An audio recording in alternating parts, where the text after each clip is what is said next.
Welcome to Think Big with Dan and Qasim. Join hosts Dan Melnick and Qasim Masood as they explore big ideas, limitless possibilities, and engage with visionaries, entrepreneurs, and thought leaders who dare to dream big, get inspired, motivated, and find practical tips for personal growth. Think big, dream bigger, and ignite your potential. Welcome to the Think Big with Dan and Qasim. Today, our guest is Susana. Susana, let us know, how are you today? Hey, I'm doing great. I'm happy to be here. Thanks for inviting me. I'm excited to dig into some topics and share with your audience a little bit about my background, and hopefully they can learn some things too. Where do you live and what you do? Yeah, so I currently live in Texas, out in what some might say the middle of nowhere, in deep East Texas, just an hour and a half north of Houston. And after living in Oregon for 10 years and growing up in the LA area pretty much all my life up until, 10 years ago. And I am I'm a mom, I'm a marketer, and I'm a rancher's wife. So Awesome. that kind of explains why we're out in the middle of nowhere in deep East Texas. Awesome. So, what inspired you to start this business? Yeah, so the business that you're probably referring to is Fire and Salt, and we're a direct-to-consumer beef company. And it's kind of a long story, and I'd love to dive into some details of that. Yeah, go for it. But yeah, so Fire and Salt is actually not our first direct-to-consumer company. When I say ours, it's my husband and I, we both co-founded Fire and Salt. But before that, my husband was a musician for 10 years, but he is a fifth generation rancher. So he did come from a ranching background. But because, the idea is that you go to the city to go make a living, you don't continue ranching. And so he was exploring that as a musician. But then and that's how I met him, as a musician, and kind of how I got into marketing as well. I learned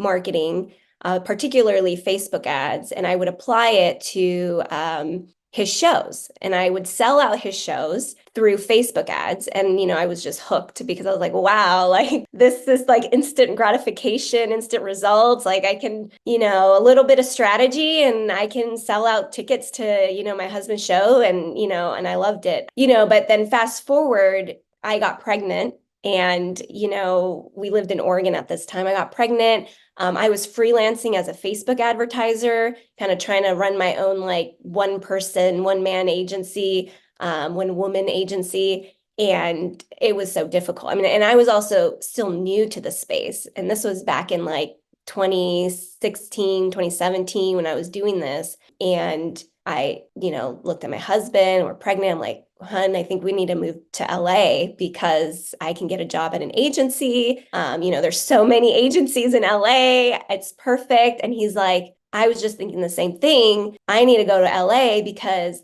there's so much opportunity for music there. It's kind of like, we need to both go to LA. And my parents live there. I'm from there. It just made sense, like versus going to like New York or something, So we went to LA.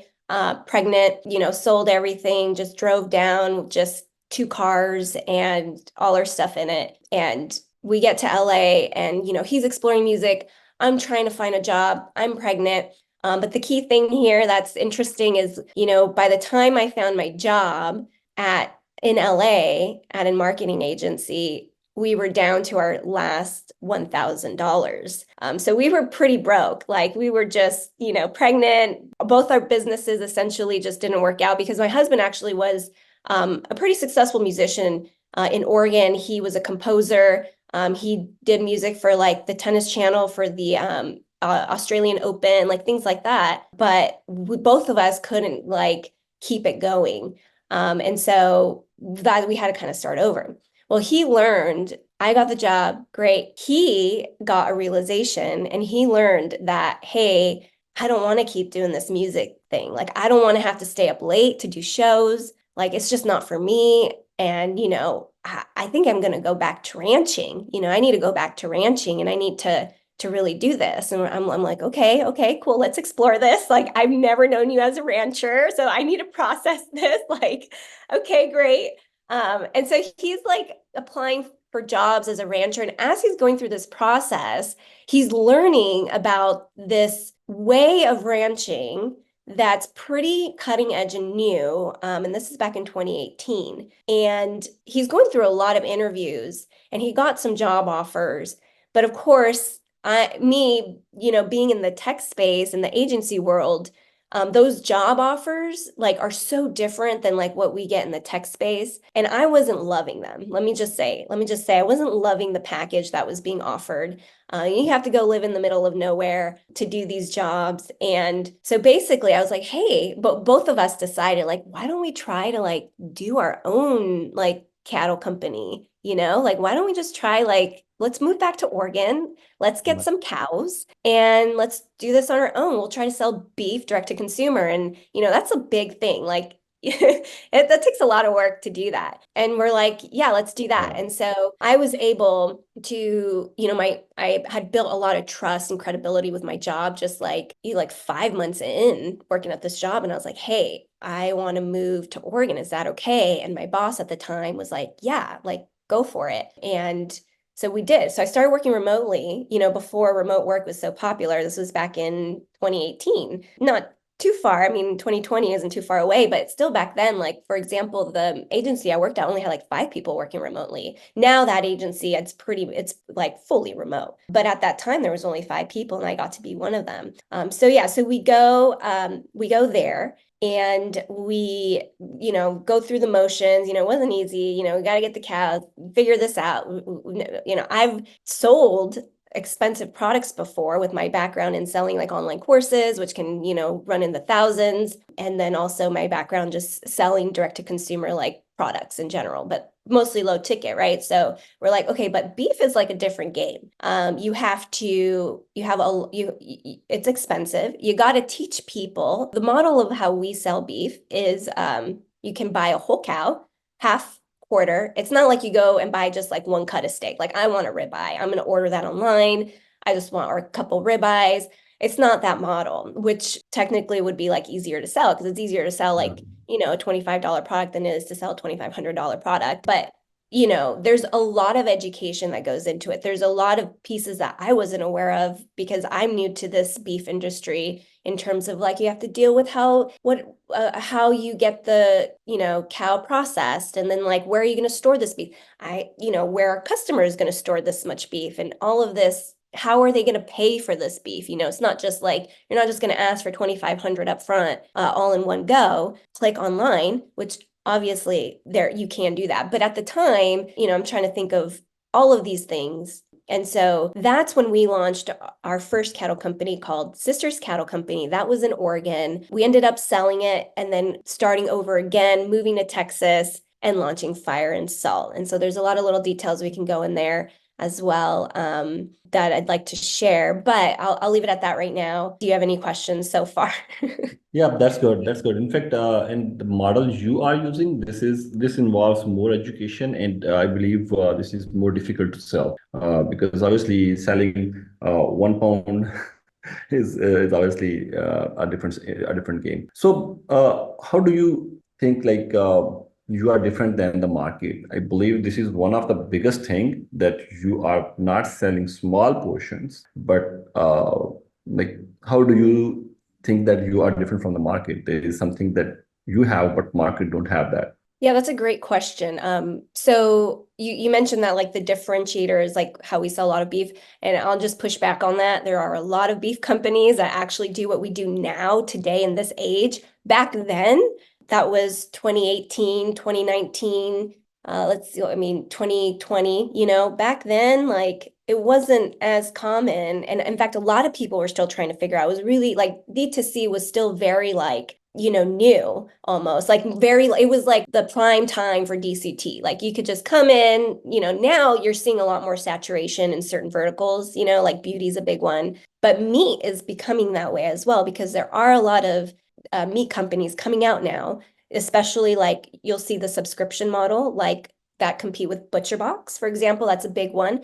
And then there are models like what we do that sell large beef quantities, what is essentially called bulk beef. You're buying beef in bulk. And so branding is a really important differentiator. And I'll start off with an example here. Well, not an example, I'll share a story. So when we did Sisters Cattle Company, we didn't have like a brand. It was basically all selling propositions that I was leaning on and differentiators like of like, here's grocery store beef versus our beef. And like our beef is better than grocery store beef, like in essence, right? Like comparing the two. And it would just lean on all these differentiators. And that was because you could argue like we were kind of like the first and different to hit the market in this way. So we could lean on those like USPs, those features, those value props really heavily and not worry about competition, because a lot of the competition wasn't doing that right now. But as we're getting more and more comfortable with buying beef online, like the consumer is getting more and more comfortable with buying beef online. So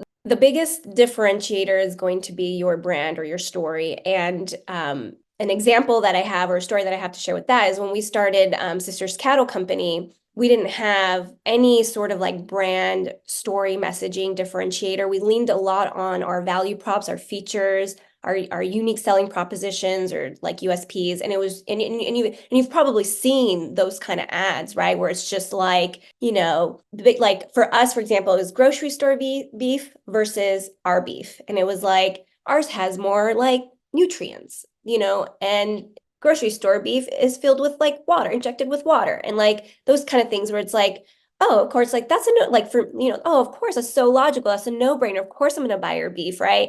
But over time, and this was back in 20, if I haven't said this already, 2018, 19, 2020, where, we were kind of first in the space to do bulk beef direct to consumer from like using Facebook ads, beyond just like a farmer's market, which is what most people, in that space were doing.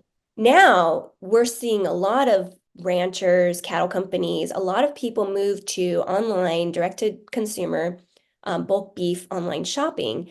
And so now, and also one thing that I haven't mentioned, which I will get in, is the way that we do it is different than traditional ranching. And I'll get into that because that's one of our differentiators. But there are a lot of people now that are starting to get into the space of the way that my husband does it. And so our thing is regenerative. My husband raises cattle in a way that restores the soil and works with the land instead of against it. And so, but I'll dive into that. I just want to finish this differentiator thing really quick. But now there are a lot of people, doing regenerative, or there's just a lot of ranchers who are like, you know what, I need to do direct to beef online or I'm going to be obsolete. Like this is, I can't sell beef the old way because it's not profitable. There's got to be a better way. So now that that's happening, you can't rely so much on your features and your USPs, like, because now all your competition are going to end up having those same things. It's like shoes or like beauty. Beauty is a big one, actually. The vegan, the cruelty-free. Once upon a time, that was something that you could lean on. Now every beauty company like leans on that, right? Like that's just like a check mark that you're like, is it? Okay, great. But that's not that's not going to make a difference between buying that eyeliner or the other, like something else is, right? And so that's where with Fire and Salt, we focused a lot on the branding, and you can tell when you go to our website, like there is something there. You can see who we are attracting. Some would say we're tracking kind of like a foodie audience. We lean on the things that do differentiate us through a story, which is like our beef is so good. Like our thing is flavor. We have great flavor. And we lean on that. But we also have a story, and the story is connection. And so our food connects people in a way, and this was all based on research with our past consumers with Sisters Cattle Company, for example. Like what was it about our beef that you liked, and all of this, we were able to craft a message. And so now when we do our marketing, yeah, we do have those value props. Obviously, we want to share what does make us different, but we also have a story, and that story is what's going to differentiate, and your branding is going to what's differentiate you from a competitor, because that's what they're going to be like that's like the emotional connection that now is like, wait, I really like this, really connects with me versus this other company, and so that's the differentiator, or that's how you can really differentiate yourself. So, out of my curiosity, just one thing over there. I'm sorry to cut you, but yeah, your beef is grass fed beef. Okay, so go ahead. Yeah, so that's a great. So yeah, grass-fed, grass-finished. Okay. And yeah, and so there's a difference because you can buy grass-fed beef, but they'll finish on grain. And so we grass-fed, I'm sorry, pasture-raised, I should say, and grass-finished. And so and I just say that because like during the winter, you do have to like supplement with some things because it's the winter, dead of winter. But so one of the other things though that I will say that do differentiate us, which is probably something that you're also kind of touching on, is my husband's I guess fame as a thought leader in the space. So and this is something that I do want to touch in and sort of kind of like what businesses can do to kind of, if you were depending on where you're at, starting from scratch or like well established, and kind of some things you can do and sort of like looking at an omni-channel perspective here. But one of the things that I encouraged my husband to do when we were still with the Sisters Cattle Company is, there was all this buzz around TikTok around, 2020. There was all this buzz. And my husband's a great speaker. He's very intelligent, and he's really good at teaching others, sharing information, and he's very comfortable also. And I said, hun, like there's this TikTok, like I think like you should really like create an account and start talking about cows. And I think it was him and like another person like in the ranching world that, there were very few ranchers on TikTok. Let me just put it that way at this time. So again, he was one of the first. Where easy to differentiate yourself, get ahead there with the social media. But he started catching on, and one of the things that does differentiate us, just for background in terms of fire and salt, is, as I mentioned, my husband raises beef in a way that restores the soil. So one indicator of that, for example, the ranch that we are in the hands of was using old practices, which is like get hay and put it like in the middle of a spot in the pasture, and then all the cows go to it, and then it creates this like muddy area, and then it just degrades it. I mean, you hear a lot about how like cattle, is bad for the environment. But there are, kind of steps my husband takes. And one of those steps that he takes to help restore soil is he moves his cows 2 to 4 times a day, depending on the season. So like in the summer, spring, summer, and then like early fall, he will move cows 3 to 4 times a day, depending on like what his day looks like. But most days it'll be 4 times. And he moves them in these small packs. And that is what we feel really helps with the flavor, doing those moves compared to just having them. You'll hear a lot of companies say they're regenerative or, pasture raised, grass-fed, and they're only moving their cows once a day, which is nothing wrong. Everybody's doing on their own like time, on their own like process. But again, back to what differentiates us and how that contributes to flavor and just the dedication that our customers can see as well, because we share our stories through TikTok and through our emails. They can see all this happening, and we have followers that have followed us since the beginning of time and our journey, and they do see the results right there in their face as well. So one of the things that we do is we do share behind the scenes. So that's something that, like, for anybody listening who has their own business, to start some sort of video channel that's easy for consumers to access. So like right off their phone. So where are they? They're on TikTok and Instagram. But TikTok has an easier barrier to, low barrier to entry. It still does.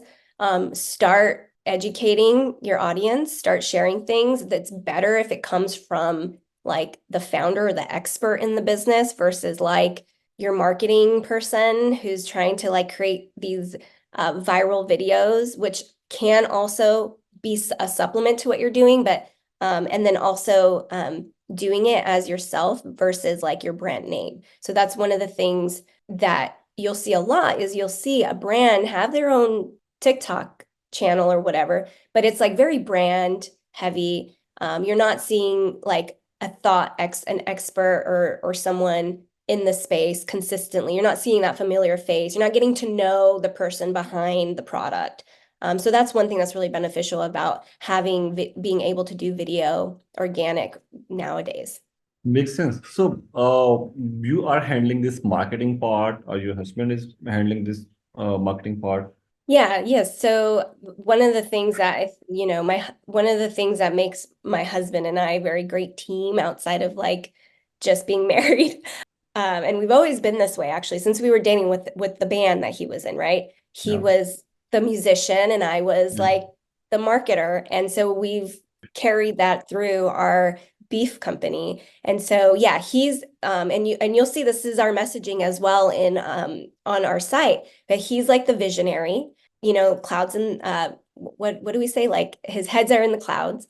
And then I'm very like the practical feet on the ground person. And I'm like, he has the ideas and I'm like, okay, as it relates to fire and salt beef cells, I'm like, okay, here's how we can, make this happen. And I'm like the action taker and the marketer. I mean, I'm just, I'm just naturally the marketer between the two of us. In terms of like when we're talking about the digital, like setting up the emails, like all the little technical things that go behind it. My husband obviously does have a marketing mind as well, but it's just completely different. And so I like to say he's like the CEO, I'm like the COO, like having that good partnership. And it's like where you complement each other's personalities and skill sets. And so a lot of what you see in Fire and Salt online, like fireandsalt.com, that's me behind the scenes. So we worked with a brand, and I have worked with people, but I'm there. I'm saying, hey, I'm helping with direction. I'm saying, this is what we want to see.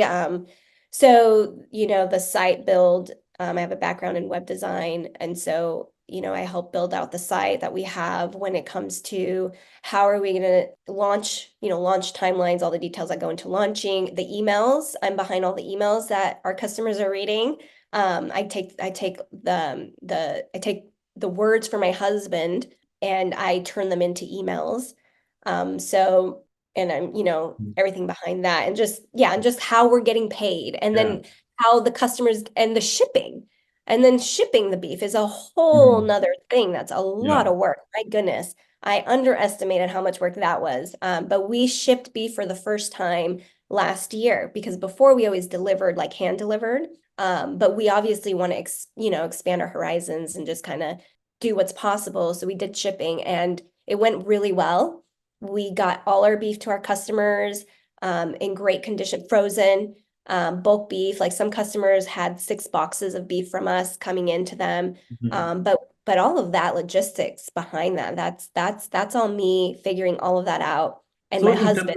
in terms of logistics, like we are handling the logistics. So what is your targeted audience? Like wherever you are delivering the beef, like what area you are covering? So we're actually nationwide. So Hmm. yeah, I in the on the mainland. So yeah, I mean we just went for it. Before it was just local. Like when we lived in Oregon, it was just local. We did like 5 cities. We would say, "Hey, we're going to meet at Target at this date and time, and all of you guys who are in this city are going to meet us there, and we'll give everybody their beef there in that particular Awesome. city." Last year, we were like, let's just go all in on shipping. We need to test this out. My goal was like, I want to test it out. I want to see how much work it takes, how much money it costs.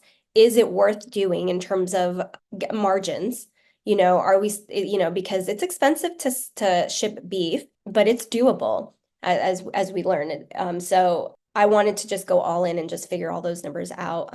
This year, I think we're going to do a mix of kind of something special for Texas versus nationwide, but it's still relatively going to be just all shipping. All right, makes sense. So, what are your short-term goals in next 3 to 6 months? That's a great question. My right now, my goals are to systemize some of the marketing aspects that I need to do. So being more consistent with emails, for example, it's hard to outsource emails because you do want to preserve that voice that you have. And so just kind of getting more systemized for me on because the ability to scale is there just as we grow our herd. So we're still growing our herd. That's more long term because it takes time to grow a herd. And so we want to get to, we're going to sell 25 head this year. So that's last year we only did 8. And so we're going to do 25 this year.